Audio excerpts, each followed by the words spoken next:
రైతు డిక్లరేషన్ పేరుతో కాంగ్రెస్ రైతులను మోసం చేసిందని అన్నారు జీవన్ రెడ్డి. మిట్పల్లి వ్యవసాయ మార్కెట్ను బీఆర్ఎస్ నేతలు సందర్శించారు.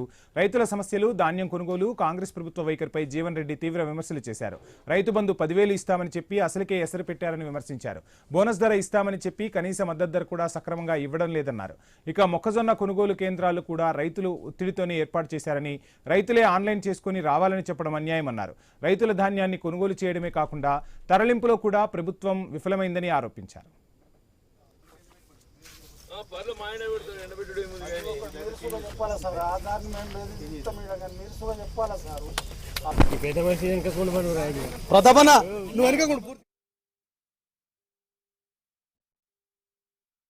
నేను మంత్రి గారిని ఒక్కటే సూటిగా అడుగుతున్నాయా, వీళ్ళు గత సంవత్సరం వరి ధాన్యం ఎంత ప్రొక్యూర్ చేసి మనకు ధాన్యం దిగుబడి వస్తుందని చెప్పి ఆశిస్తే last year by this day the same government, the same administration they procured 2 lakh metric ton. ఈసారి కేవలం 50,000 మాత్రం ప్రొక్యూర్ చేసి, అంటే ఏంటి, గత సంవత్సరం ప్రొక్యూర్ చేసిన దానిలో చారాన.